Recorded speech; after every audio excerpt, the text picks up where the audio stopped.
Welcome to another edition of Living with Purpose.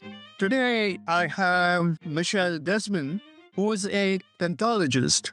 I actually did not even know this term or somebody like that existed till about a few weeks ago when my co-author of the first edition of Living with Purpose, Vida Perian, who has also been on this podcast, mentioned Michelle as somebody that would be wonderful for this podcast.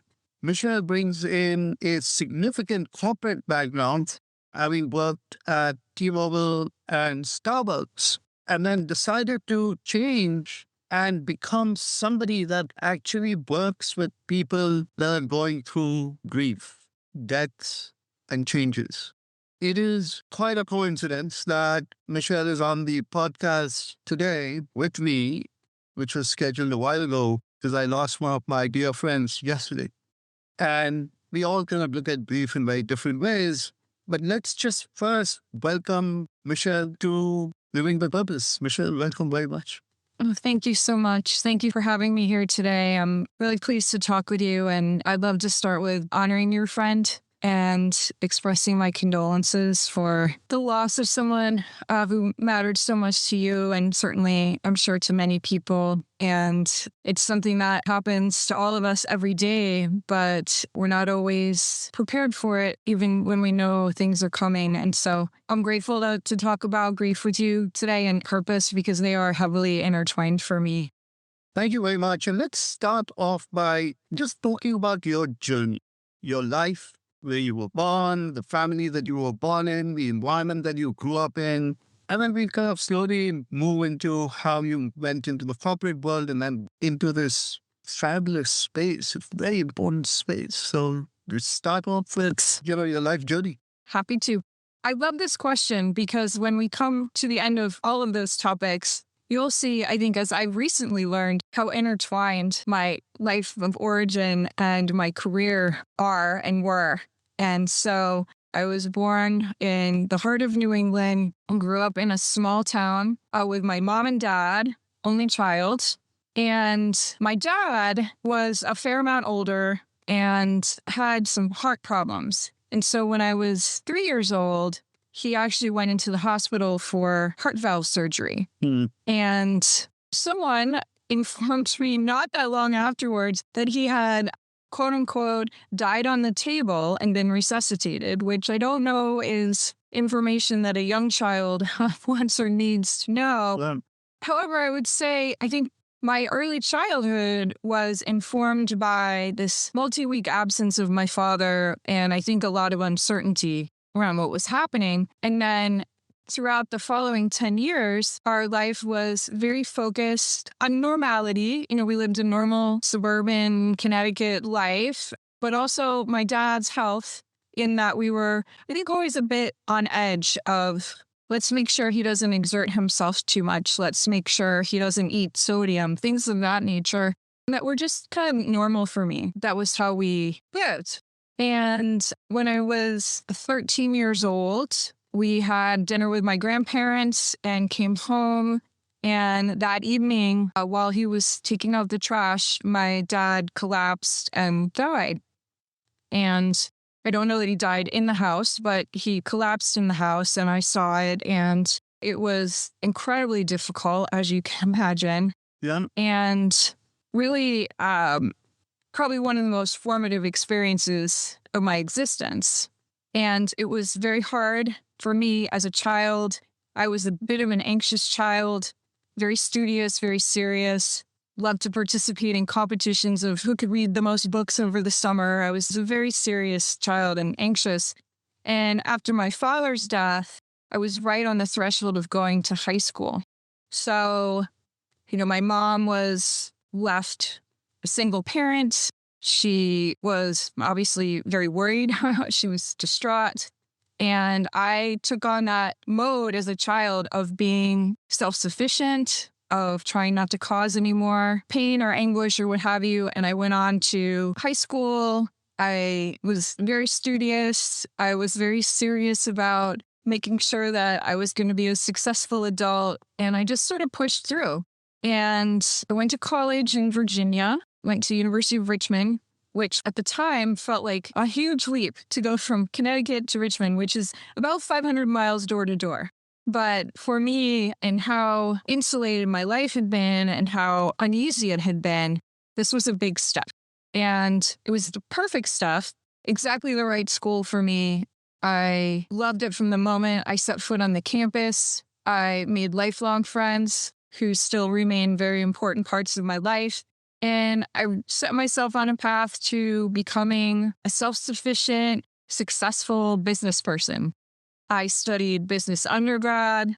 I graduated, had a job in insurance for a couple of years, and decided I needed an MBA. So I went back to school full time at the University of Texas at Austin, which I also loved, also an incredible opportunity, and built a network there that really was essential throughout the rest of my career in finding roles and connecting with other professionals. And so going to business school set me on a path. As you mentioned, I started at Verizon right out of business school, worked there in innovation. This was kind of early, like high-speed internet years. So very involved in the strategy and product management and deployment and success of access to high-speed internet. I relocated here to Seattle about 20-something years ago to work for T-Mobile and also working on sort of new innovations. The BlackBerry at the time was, T-Mobile was the #1 BlackBerry provider. I was working on prepaid wireless, all sorts of interesting things in telecom. And then through my network, I was able to get a role at Starbucks. And I went to Starbucks to lead the Starbucks card business, gift card program. And somehow I was there for 15 years. And it was an incredible company to work for. So many different things that I worked on. I got pretty far away from technology by the time I was done, but it really I loved it. And also other losses came my way during that period between leaving home and being at Starbucks and being 15 years into my career there that really shaped this pivot that I made about 4 years ago. So talk a little bit about this pivot and what it is, and for our listeners to actually understand that we all grieve. Yes. That death is not the only way in which we grieve, or for the only thing we grieve for. Yes. We grieve for a lot of different things. And some are small levels of grief, and others are much deeper. Yes, that's right. Absolutely. Yeah, I talked about my father's death and how much it affected me. And I convinced myself that I was never going to have that kind of pain again. Do everything I could to avoid that happening. That was naive because we can't control our lives. But shortly after I moved here to Seattle, I met a man who would become my husband. His name was Ron. And we actually met at work at T-Mobile. And we started dating. I actually moved to Starbucks not that long after, but we stayed together. And not long after we'd been together, I guess a couple of years it was, he was diagnosed with a very rare liver cancer. And he was about to turn 28 years old. He was a former college athlete. He played football. He was incredibly talented and ambitious and fit and all these things and full of potential. And he also had this cancer growing inside of him in his liver, probably from a very young age. And no one knew. And so we went on that journey together. He lived for 4 years after he was diagnosed. And they were very difficult years and also filled with a lot of joy. We got married during that time. We created, a home. We adopted a cat. We weathered the ups and downs, and it was an honor to be, part of his life and to care for him and to be with him until he passed away, which was now about 14 years ago. So I'm working, trying to keep up a normal life, going through this sort of experience. The following year, believe it or not, because I still have trouble believing this, one of my dearest, longest-term friends in life, Carrie, was diagnosed with an incredibly rare cancer, which is also technically a pediatric cancer in her brainstem. And she died about a year after Ron did. And that was a different loss, but very, very painful in its own way. And still I continued on. It's just like my whole operating mode throughout all these losses was, get back to work. When I was a child, it was get to high school, was succeed. As an adult in a career, it was get back to work, get back to normal again and again. And finally, in 2020, my mother, who moved here so she could be closer to me and was getting on in years and not doing so well, she was living in a senior facility when we went into lockdown. And a few months in, she started having some significant health issues, very difficult to manage because I couldn't actually go in to the facility. But long story short there, she had a fast-growing brain tumor herself, and she died in November of 2020. And so I share all these stories not to say, wow, what a terrible life I've had, but more so to draw together this lifetime where I've had a lot of the losses that we'll all have. We will all go through the loss of loved ones, of parents, of partners, of friends. I was just having them pretty concentrated. And so I finally reached this point in 2021 where I started to examine how I might take this life experience and my career, which I didn't want to just dispose of all my leadership and work experience, and bring them together.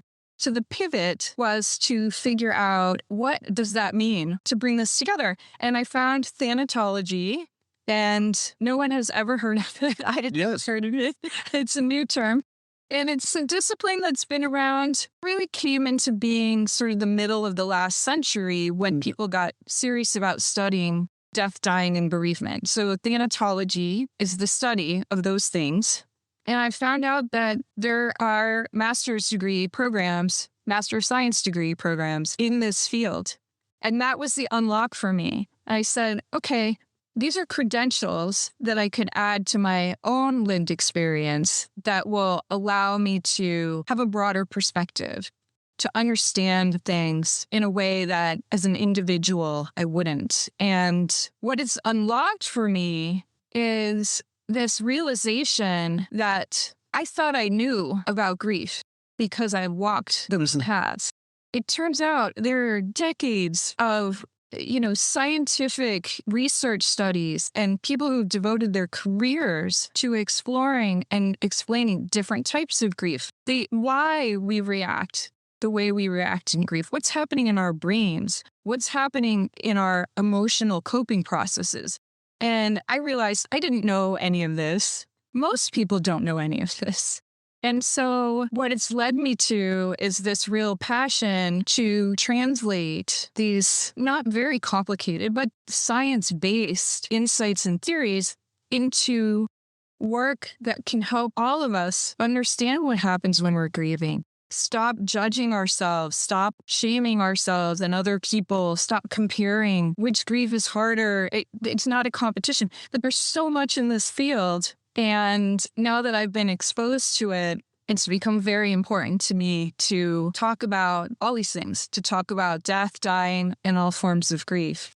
That's how personal life and my career came together in this space. So if you have to give one advice to me, just because I'm in this position right now trying to figure out what's going on, and I'm quite sure there are so many of our listeners that are basically saying, what's the one thing we should do? Well, the one thing we should do is understand that grief is a natural, normal human experience. It's universal and it is a part of life. And so what we should do is care for ourselves and give ourselves the space, the understanding, have some patience with it. It's excruciating, but we must live it. And it's not about completing steps and stages. There's a lot in the culture because we aren't taught a lot about how grief actually works. There's this pervasive feeling of it needs to happen quickly. it needs to happen on a timeline. I'm going to go through these steps and stages and then I'll be done. And it is quite the opposite of that. And this is sometimes hard for people to hear because they want to finish it. It's pain. We want to be finished with it. We don't want to think about it again. But it's an integration.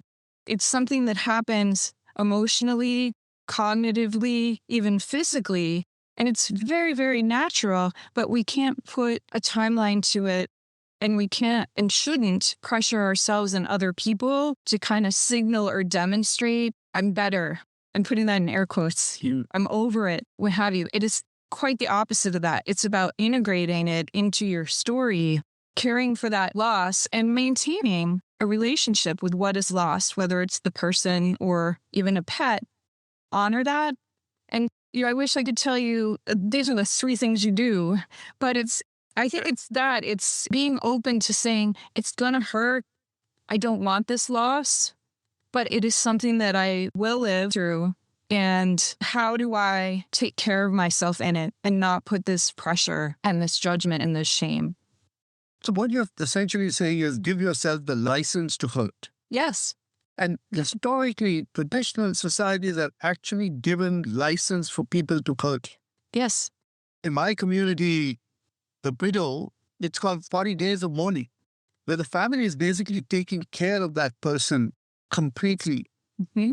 So there is this innate sense of us not wanting to give ourselves the permission to hurt. So we kind of hold on to that grief. Yes. And then there is no release.